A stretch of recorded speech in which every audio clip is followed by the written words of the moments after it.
জুলাই গণ অভ্যুত্থান নতুন বাংলাদেশ বিনির্মাণ শীর্ষক প্রতিপাদ্যকে ধারণ করে আজ ১লা ফেব্রুয়ারি থেকে শুরু হয়েছে বাংলা একাডেমি প্রাঙ্গণ এবং সোহরাওয়ার্দী উদ্যানের বিস্তীর্ণ এলাকা জুড়ে অমর একুশে গ্রন্থমেলা ২০২৫। অমর একুশে গ্রন্থমেলা বাঙালির প্রাণের স্পন্দন। প্রতি বছর এই বইমেলাকে কেন্দ্র করে হাজারো পাঠক এবং লেখক প্রকাশক যারা রয়েছেন তারা কিন্তু এই বইমেলার অধীর অপেক্ষায় থাকেন এই বইমেলার জন্য।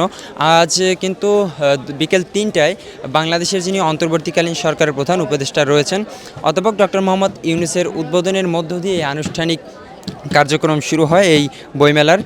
আমরা জানি যে অমর একুশে বইমেলা হচ্ছে বাঙালির প্রাণীর স্পন্দন। প্রতি বছরের ন্যায় এবছরও কিন্তু এই অমর একুশে বইমেলা ২০২৫ শুরু হয়েছে সোহরাওয়ার্দী উদ্যান এবং বাংলা একাডেমির প্রাঙ্গণে। বইমেলা কেবল নতুন এবং পুরাতন বই নয়, এবং এখানে কিন্তু যে প্রিয়জন সান্নিধ্য স্বজন সমাবেশও ঘটিয়ে থাকে এই বইমেলা। আমরা কিন্তু যেমনটি জানি যে সারা দেশ থেকে বাংলাদেশের যত বড় বড় প্রকাশনী রয়েছেন তারা সবাই কিন্তু এই বইমেলাতে তাদের যে বইয়ের নতুন যে সব বই রয়েছে এবং নতুন বইয়ের পাশাপাশি যে পুরাতন যেসব বই রয়েছে সেই বইগুলো নিয়ে কিন্তু তারা এই বইমেলাতে আসেন। আমরা যেমনটি জানি যে বিগত বছরের থেকে এই বাংলাদেশের নতুন প্রেক্ষাপটে এবছর যে বইমেলাটি অনুষ্ঠিত হচ্ছে, এবছরের এই বইমেলাকে সর্বোচ্চ প্রাধান্য দেওয়া হচ্ছে। আমরা যেমনটি জানি যে জুলাই গণ অভ্যুত্থানকেই কিন্তু এই এবছরের বইমেলায় বেশি প্রাধান্য দেওয়া হচ্ছে, এবং আজ বিকেল থেকেই কিন্তু কিছু দর্শনার্থী আসতে শুরু করে মেলায়। তবে আজ প্রথম দিন তেমন বেচা বিক্রি না হলেও ধীরে ধীরে এই বেচাকেনা বাড়বে বলে কিন্তু আশা করছেন স্টল মালিক যারা রয়েছেন। আজ বিকেলে এই প্রধান উপদেষ্টার উদ্বোধনের মধ্য দিয়ে আনুষ্ঠানিকভাবে এই মেলার কার্যক্রম শুরু হয়েছে, এবং সেই উদ্বোধনী অনুষ্ঠানে কিন্তু প্রধান উপদেষ্টার সঙ্গে ছিলেন অন্তর্বর্তীকালীন সরকারের যিনি সাংস্কৃতিক বিষয়ক উপদেষ্টা জনাব মোস্তফা সরোয়ার ফারুকী, এবং সেখানে কিন্তু আরও ছিলেন যে বাংলা একাডেমির যিনি সভাপতি রয়েছেন অধ্যাপক আবুল কাসেম ফজলুল হক। দর্শক, একটা বিষয় যদি জানিয়ে রাখি যে এবারের মেলায় কিন্তু যে বইমেলার যে মূল প্রতিপাদ্য রয়েছে যে জুলাই গণ অভ্যুত্থান নতুন বাংলাদেশ বিনির্মাণ, এই মেলাতে কিন্তু এবছর জুলাই চত্বর নামে থাকছে আরও বিশেষ আকর্ষণ। এবারে মেলায় গত বছরের থেকে কিন্তু বাড়ানো হয়েছে স্টলের সংখ্যা। আমরা যেমনটি জানি যে মেলায় অংশ নিচ্ছে 708টি প্রকাশনা প্রতিষ্ঠান। গত বছর যার সংখ্যা ছিল 635টি। এর মধ্যে কিন্তু এবছর যে ইসলামিক বিভিন্ন প্রকাশনী রয়েছে তাদের উপস্থিতি কিন্তু বেশ চোখে পড়ার মতো। অন্যান্য বছরের তুলনায় এবছর নিজস্ব নামে স্টল নিয়েছেন দেশের বেশ খ্যাতনামা কয়েকটি ইসলামিক প্রকাশনী যারা রয়েছেন। তবে এবছরই তারা বড় পরিসরে ইসলামিক বইয়ের প্রকাশনী যারা রয়েছেন তারা কিন্তু সুযোগ পেয়েছেন এবারের বইমেলায়। আরও যদি বলছি যে এবারের বইমেলায় কিন্তু বইমেলার বিন্যাস গতবারের মতো অক্ষুণ্ণ রাখা হয়েছে, তবে আঙ্গিকগতভাবে কিছু পরিবর্তন আনা হয়েছে বইমেলায়।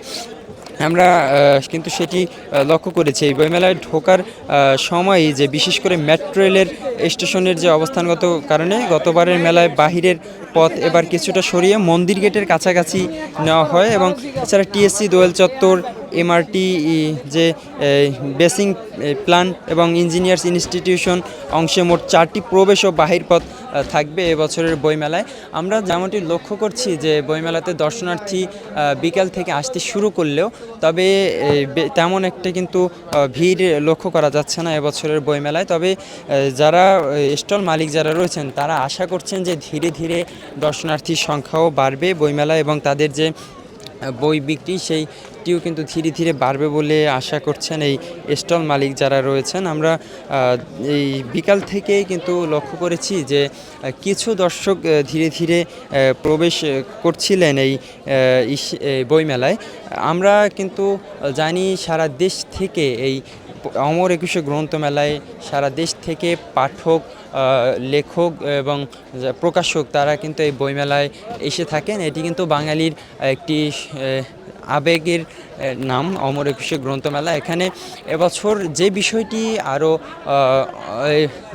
বিশেষ করে সবার দৃষ্টি আকর্ষণ করেছে যে সব স্টলগুলি কিন্তু তারা তাদের ডেকোরেশন উন্নত মানের করেছেন, যে কারণে দর্শনার্থীদের কিন্তু নজর কেড়ে নিয়েছে। এবছরের স্টল যারা মালিক যারা রয়েছেন তারা কিন্তু অন্যান্য বছরের তুলনায় ভিন্নভাবে কিন্তু তাদের স্টলগুলো সাজিয়েছেন, এমনটি কিন্তু আমরা দেখেছি। দর্শক, আমরা জানি যে বইমেলার অপেক্ষায় থাকেন দেশের অজস্র পাঠক লেখক। বইমেলা কিন্তু চিন্তা চর্চা পাঠ্যভাস সৃষ্টিতে জোয়ার আনে, যা দেশের সাহিত্য সংস্কৃতিকে সামনের দিকে এগিয়ে নিতে সাহায্য করে, অনুপ্রেরণা যোগায়। বইমেলার কেন্দ্রবিন্দু হলো আসলে বই। যাদের যে নতুন বইয়ের ঘ্রাণ ভালো লাগে তারা কিন্তু এই বইমেলাতে এসে ভিড় জমান। দর্শক, এই বইমেলা কিন্তু আজ পহেলা ফেব্রুয়ারি শুরু হয়েছে। এটি কিন্তু আগামী 28 ফেব্রুয়ারি পর্যন্ত এই বইমেলা চলমান থাকবে। আমরা যেমনটি জেনেছি, এবছরের বইমেলার বিশেষ আকর্ষণ, আমি এর আগেও বলেছি যে জুলাই গণ অভ্যুত্থান এবং ইসলামিক বইয়ের যে ব্যাপক সমাহার, এটি কিন্তু এবছরের বইমেলাতে সবথেকে বড় আকর্ষণ। দর্শক, এই ছিল অমর একুশে গ্রন্থমেলা 2025 সোহরাওয়ার্দী উদ্যান থেকে আমার কাছে সর্বশেষ খবর।